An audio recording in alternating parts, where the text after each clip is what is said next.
Bonjour à tous et bienvenue dans Verbatim, le 5e épisode de cette chronique qu'on vous propose toutes les semaines pour analyser l'actu de l'OL. Cette semaine on n'a pas de match à débriefer, donc au lieu de ça on va se concentrer sur le bilan du mercato lyonnais, on va aussi parler de la croisade anti-PSG de Jean-Michel Aulas, et on va finir par un petit focus sur Clément Grenier, c'est un joueur dont vous nous parlez beaucoup dans les commentaires, et on va essayer de voir ce qu'on peut en attendre pour cette saison.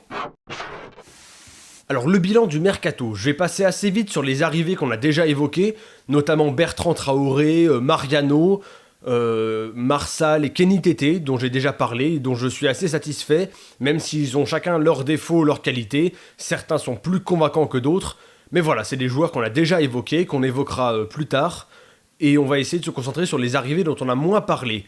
Notamment Ferland Mendy, donc, qui arrive du Havre, c'est un espoir, c'est un latéral assez offensif qui montre des bonnes choses depuis la préparation. Donc moi j'aime bien ce genre de pari, j'aime bien le fait que l'OL mise sur des jeunes, sur des espoirs, et j'espère que ça marchera pour Ferland Mendy à l'OL cette saison et à l'avenir. On a eu aussi l'arrivée de Pape Cheikh Diop en provenance du Celta Vigo pour 10 millions d'euros. Alors c'est un joueur qui était assez suivi, Tottenham était sur le dossier notamment, c'est un joueur qui a coûté cher, c'est un milieu central avec à la fois des capacités défensives et des capacités à se projeter vers l'avant. Les gens qui l'ont vu jouer, les gens qui le connaissent en disent du bien. Globalement, c'est un joueur dont je pense qu'il peut être intéressant. C'est un profil qui pourra permettre de peut-être faire souffler Lucas Touzard, apporter du volume de jeu, bref. C'est quelqu'un qui a des qualités et qui peut se montrer assez pertinent comme choix pour l'OL. Il y a eu aussi l'arrivée de Tanguy Ndombele en provenance de Amiens. Alors là, pareil, comme Pape Cheikh Diop, il y a ceux qui l'ont vu jouer et ceux qui l'ont pas vu jouer. Ceux qui l'ont vu jouer en disent beaucoup de bien. Notamment dans la capacité, là encore, à se projeter vers l'avant. J'en ai déjà parlé, j'aime beaucoup ça. Je pense que l'OL a besoin de milieux qui vont se projeter, participer au jeu. Et lui, il a l'air de savoir faire ça, il a l'air de le faire très bien. Il a une qualité technique assez correcte, il a une bonne qualité de passe, une bonne vision du jeu, et un volume de jeu, pareil, assez intéressant. De l'autre côté, il y a ceux qui l'ont pas vu jouer, qui ont des stéréotypes à la limite de la xénophobie sur le fait que c'est un milieu africain, donc forcément, il est physique et il sait rien faire de ses pieds. Bon voilà, je vais pas m'attarder là-dessus parce que je trouve ça complètement stupide d'avoir autant de préjugés sur un joueur qu'on n'a pas vu jouer. C'est pas de l'analyse foot pour moi, c'est juste, voilà, ça n'a aucun sens. Je pense que les gens qui ont ce genre d'analyse ne méritent pas qu'on leur donne de l'importance, donc je vais passer assez vite. J'attends de voir jouer ces joueurs et je suis assez optimiste quand je vois ce que les gens en disent.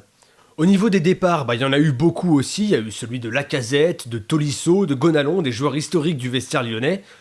Il y a eu des départs auxquels on s'attendait, comme celui de Christophe Jallet, de Rachid Ghezal. Et puis il y a eu des départs un peu plus problématiques. Il y a le cas de Jordi Gaspard. Alors même si, comme je l'ai dit, l'OL s'est bien renforcé au niveau des latéraux, c'est quand même dommage de voir partir ce joueur qui avait quand même un potentiel et qui était formé à Lyon.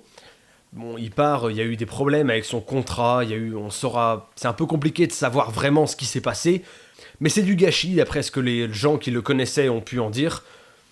Donc voilà, on va espérer qu'il réussisse, mais ça aurait été sympa qu'il réussisse avec son club formateur, évidemment. Le départ de Mathieu Valbuena, bon, c'est pas illogique, hein, c'est un joueur qui est vieillissant, qui était en fin de contrat, qui va tenter un dernier challenge à Fenerbahçe en Turquie. Bon, c'est un joueur qu'il faut pas oublier qu'il a rendu beaucoup de services à l'OL la saison dernière. Globalement, voilà, je pense pas que c'est un joueur qui manquera quand on voit le potentiel offensif de Lyon cette saison. Le départ de Ribus aussi, c'est un petit peu bizarre.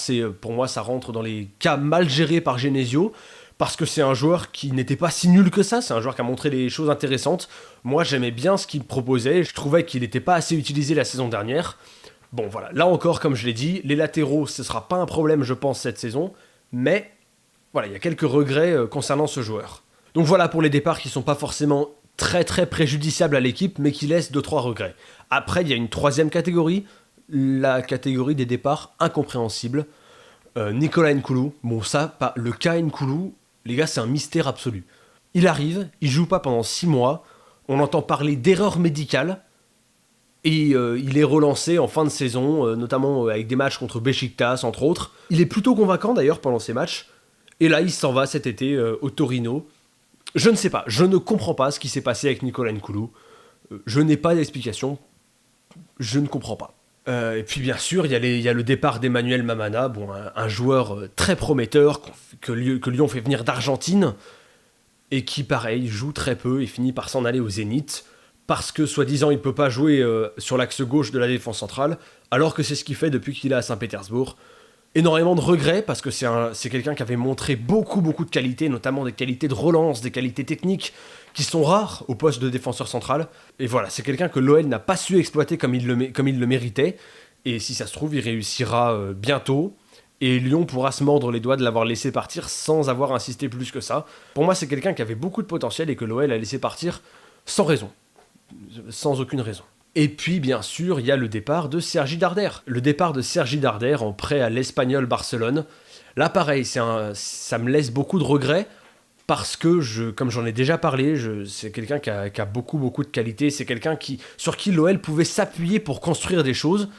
Et ce sera probablement pas le cas, et c'est dommage.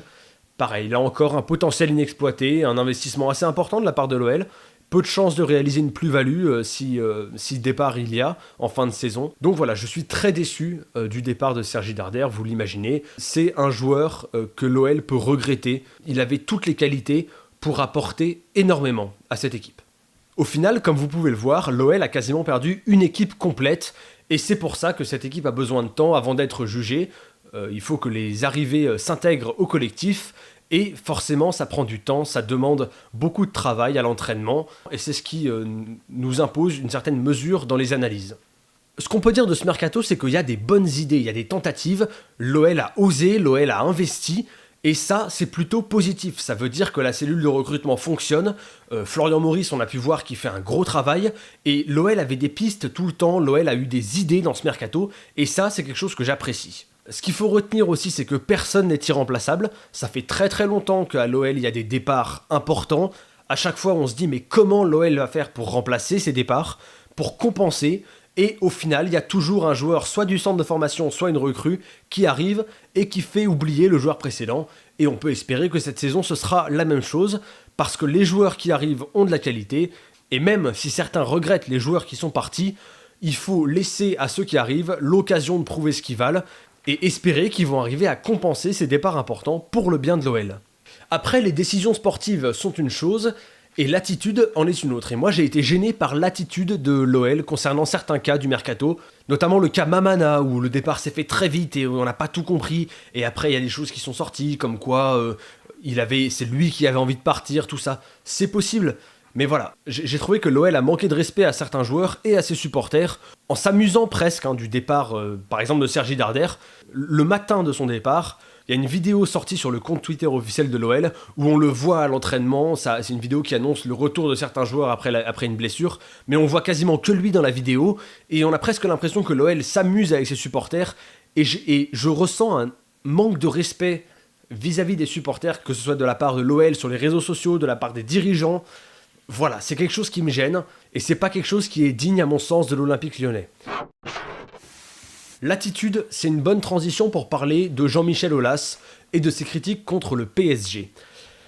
Alors, Jean-Michel Aulas parle énormément du PSG depuis le transfert de Neymar. Il faut voir que c'est logique parce que Jean-Michel Aulas, c'est quelqu'un qui a des responsabilités au niveau du football européen.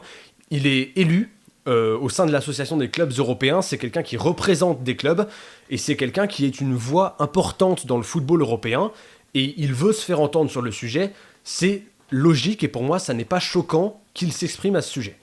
Je trouve que la manière n'est pas forcément bonne. La forme de certaines critiques faites par Jean-Michel Aulas, notamment sur Twitter, abaisse le niveau du débat, alors que c'est tout l'inverse dont on a besoin actuellement. Il y a besoin d'avoir un vrai débat. Il faut pouvoir discuter sur le sujet de Neymar, et sur le sujet de Mbappé d'ailleurs, et sur le sujet du PSG en général. C'est pertinent d'avoir cette discussion, c'est même nécessaire au sein du football français. Donc voilà, les critiques ne me choquent pas sur le fond, par contre sur la forme, je pense qu'il y a mieux à faire. Dans sa position de président de l'Olympique Lyonnais, c'est aussi logique que Jean-Michel Aulas se plaigne. Le PSG, pour l'OL, c'est une concurrence sportive quand même relativement déloyale. Alors personnellement, moi je suis assez d'accord avec pas mal de critiques faites par Jean-Michel Aulas, notamment plus sur un niveau moral que sportif. Je pense que ne voir que de la jalousie de la part d'autres supporters quand on critique le PSG, c'est faire semblant de ne pas voir les problèmes, et c'est très gênant. Personnellement, j'estime faire partie de ceux qui ne voient pas le foot uniquement comme un spectacle. Il y en a dont c'est le cas, et c'est sans jugement de valeur que je dis ça. Chacun y trouve ce qu'il veut. Mais pour moi, le foot, c'est beaucoup plus que ça. Donc voilà, j'ai un peu de mal avec ce qui se passe au PSG en ce moment, mais c'est pas en tant que supporter que je dis ça.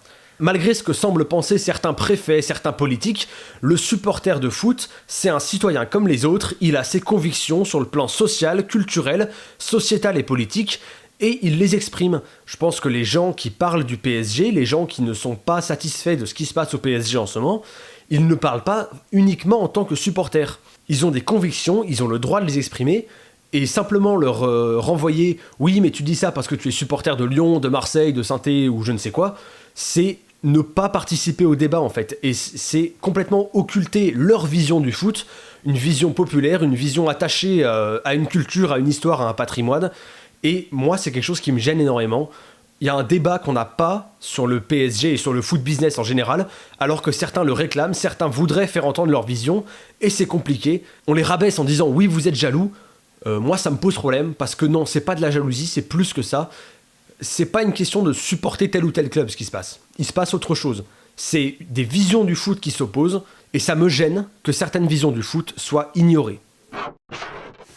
Je voulais finir cette chronique en parlant un peu de Clément Grenier. Clément Grenier, c'est un joueur dont vous nous parlez beaucoup, notamment quand je parlais de Sergi Darder.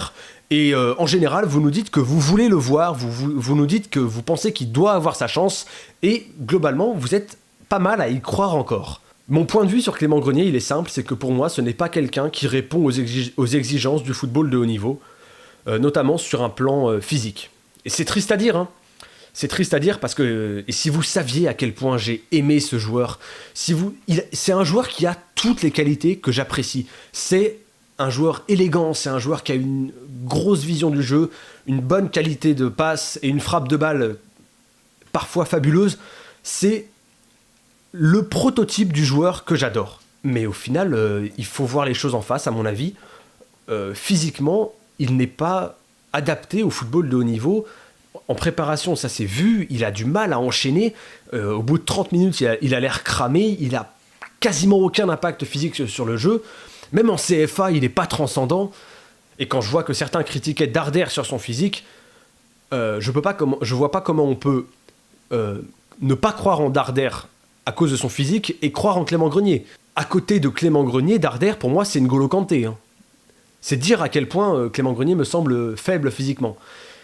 C'est dommage, j'espère me tromper parce que c'est un joueur formidable et c'est un joueur que j'ai tellement apprécié, c'est un joueur en qui j'ai tellement cru.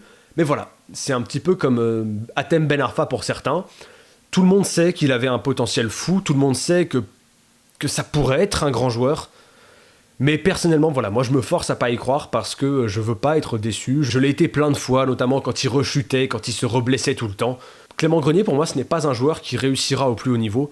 Je pense que physiquement, il n'a pas les moyens de le faire. Ou plus, en tout cas, à cause de ses blessures et à cause d'une hygiène de vie que certains trouveront discutable. En tout cas, c'est vrai qu'il n'y a pas eu le travail suffisant, j'ai l'impression, pour revenir après les blessures. Donc voilà mon point de vue sur Clément Grenier, ça me semblait intéressant de vous le donner parce que vous nous en parlez beaucoup. Je tiens à dire pour terminer qu'on apprécie vraiment les retours que vous nous donnez sur ces chroniques. Il y a des retours extrêmement positifs et ça nous fait vraiment plaisir. On travaille sur le format, on essaye de l'améliorer et voir que ça commence à plaire, voir qu'il y a des gens qui commencent à s'intéresser vraiment à ce qu'on produit, ça nous encourage vraiment et ça nous pousse à chercher à faire mieux. Donc voilà, merci pour vos critiques, merci pour vos retours constructifs. N'hésitez pas, comme d'habitude, à nous les donner en commentaire. Et sur ce, on se retrouve la semaine prochaine pour un nouvel épisode. Bonne semaine!